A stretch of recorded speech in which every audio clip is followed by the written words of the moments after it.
자, 이제 첫 번째 1장입니다. 첫 번째 아수르 제국입니다. 아수르 제국은 911년부터 612년까지 299년 동안 다스렸다. 여기는 아수르는 어떤 걸 말하면 여기 연도에 나와 있는 아수르는 신아수르입니다. 구아수르가 있어요. 근데 신아수르가 성경과 관련이 있기 때문에 이걸 쓴 것이고요. 앞에 신아수르가 있습니다. 자, 아수르 하면 우리 머릿속에 뭐가 들어있어야 되냐면 피의 제국이다라는 말이 아마 들어있을 겁니다. 북쪽 이스라엘을 다스릴 때 피를 흘리게 한 아주 강압 정치, 철권 통치, 군화 정치를 한 사람이 한 나라가 아수르입니다. 그래서 이는 굉장한 군사력 그리고 행정 조직을 가지고 이스라엘을 괴롭히고 세계를 괴롭혔던 사람들이 아수르 사람들입니다. 자, 아수르가 언제 개국됐을까?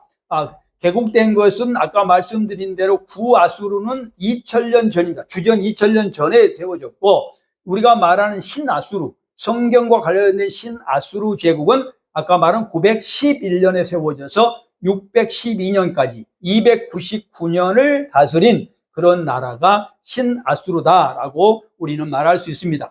자, 이 나라는 누구를 통해서 이끌어지나요? 지도자를 통해서 이끌어집니다. 지도자가 나라의 얼굴이고 나라의 요약입니다. 어떤 사람이 지도자냐에 따라서 나라가 모습이 바뀌고 공동체가 바뀝니다. 담임 목사가 누구냐에 따라서 교회가 바뀌듯이 똑같은 거죠. 부모가 누구냐에 따라서 가정이 바뀌잖아요. 똑같습니다. 그래서 왕들을 알아본다는 것은 이 나라의 성격을 알아보는 겁니다. 그래서 저는 여기에 왕들, 여기에 신아수르를 다스렸던 왕 중에서 6명을 제가 등장을 시켜서 간단히 소개를 함으로 여러분들이 머릿속에 아수르는 이런 나라였구나 하는 것을 알고 성경 해석에 도움이 됐으면 좋겠다 생각을 합니다. 자, 신아수르를 설립한 사람이 누구냐면 아다드 니라리 2세라는 사람입니다. 이름을 들어보셨는지 모르겠지만 아마도 안 들어볼 수 있어요. 왜냐하면 성경 공부를 자세히 안 했기 때문에 그래요.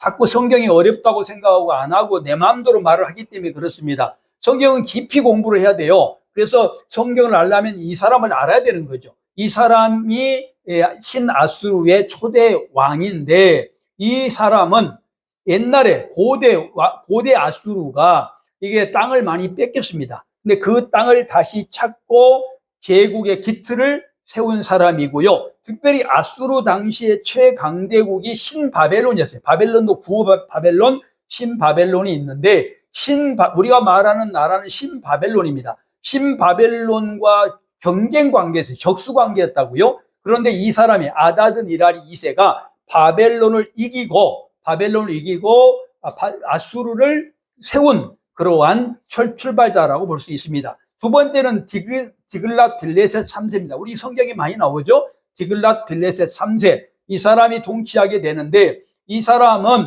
지금 굉장히 어떻게 보면 인류 역사 속에서 잔혹한 군사 시스템을 가지고 나라를 다스리고 세계를 다스리는 그런 사람입니다. 어떻게 다스렸을까요? 그 당시 그 전만 해도 디글랏 빌레셋 3세 전만 해도 어땠냐면 전문 군대가 없었습니다. 그러니까 전쟁할 때만 차출해서 썼던 거예요. 근데 이 사람 때 전문 군대가 생겼고요. 전차부대, 기병대, 보병, 그 다음에 이제 공성퇴성 이런 전문 부대를 운영했습니다. 뭐 하려고 운영했겠습니까? 모든 나라를 정복해서 자기 땅으로 만들려고 했었겠죠. 이 당시 말로 제국주의가 정신이었기 때문에 그랬습니다. 그래서 많은 땅을 정복을 해서 많은 나라를 정복해서 총독을 파송하고 총독을 파송해서 나라들이 많기 때문에 역참제도를 운영해가지고요.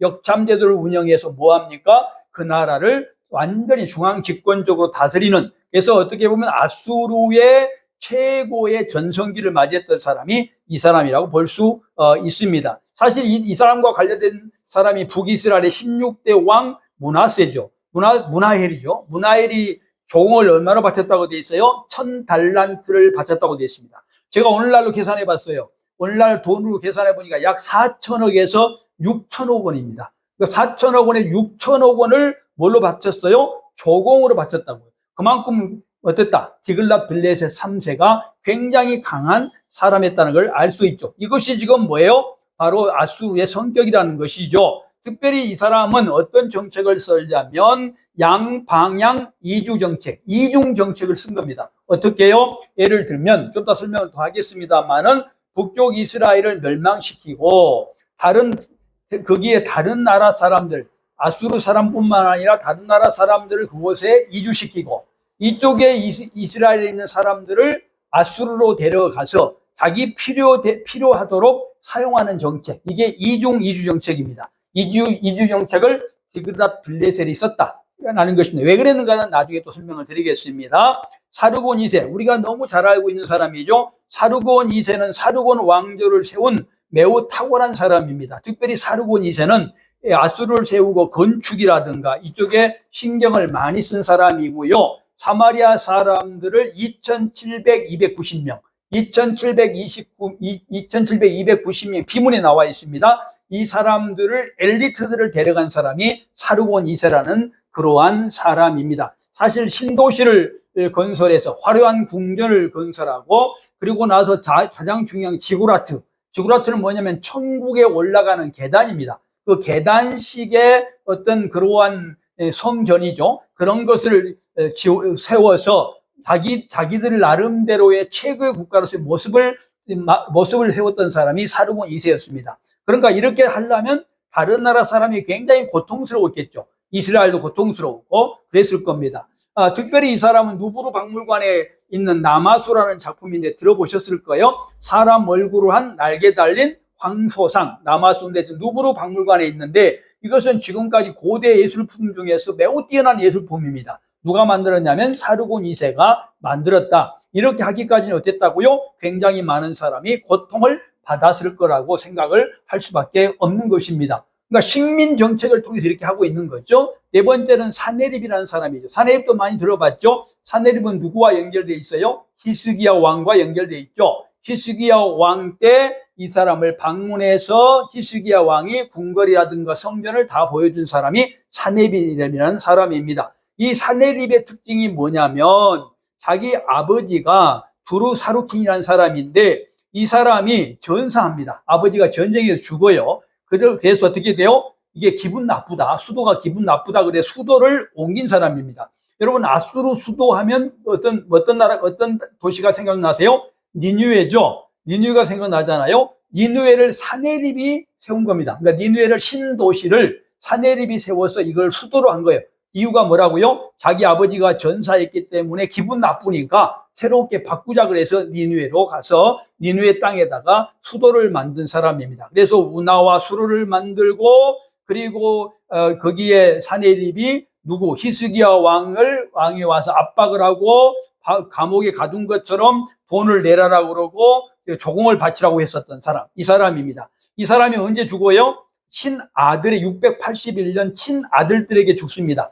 자, 이렇게 압박하고 강압하고 강제한 것이 다른 나라에만 그런 것이 아니라 누구에게 했다는 거예요? 아들들에게 했다는 겁니다. 아들들을 괴롭히고 아들들을 압박하니까 친아들들이 아버지를 죽여버립니다. 이게 사네립이라는 그런 사람의 이력이라고 볼 수 있는 것이죠. 그 다음에 에사르하돈이라는 사람이 등장합니다. 사네립이 아들들이 다 아들들인데 이 사람은 어떤 사람이냐면 막내 아들입니다. 막내 아들이란 말이 뭔 말일까요? 지금 그러니까 아들들이 아버지를 죽이니까 막내 아들이 형들을 다 때려 죽인 겁니다. 참 권력이라고 하는 것이 참 무섭죠. 그래서 아수르의 모습이 무슨 모습이에요? 강압, 가족에도 강압, 다른 나라에도 강압하는 그러한 모습으로 나라를 다스렸다는 걸 알 수 있죠. 그래서 막내 아들이 형들을 다 때려 죽이고 다시 나라를 세우게 됩니다. 그래서 이 사람이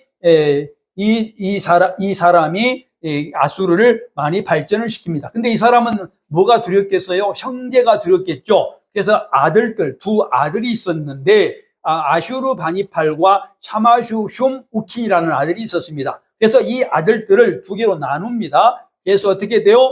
동생은 샤마슈 우킨, 동생이 똑똑했기 때문에 아수르의 왕으로, 그다음 아슈르 바니팔 형은 바벨론 왕으로 만듭니다. 바벨론을 지금 정복했으니까. 그래서 어떻게 하라고요? 싸우지 말라고, 자기들처럼 싸우지 말라고 그렇게 합니다. 근데 안 싸울까요? 싸울까요? 싸웁니다. 동생이 형을 때려 죽이고 바로 아슈르 바니팔이라고 하는 사람이 형을 때려 죽이고 이 아수르를 다스리게 됩니다. 이게 마지막 왕입니다. 형제를 때려 죽인 네 분 때문에 이때 어떻게 돼요? 망하게 됩니다. 근데 아슈르 바니팔에게서 있어서 아수르가 이렇게 폭압적이고 폭정을 하고 있다는 것을 로 정의할 수 있는데, 한 가지 아슈르 바니팔 도서관을 건립합니다. 인류 최초의 도서관이 누구냐면 아슈르 바니팔 도서관이에요. 이 도서관의 자료가 3만 개 이상이 발견돼서 지금 고대의 천문학, 수학, 의학 기록을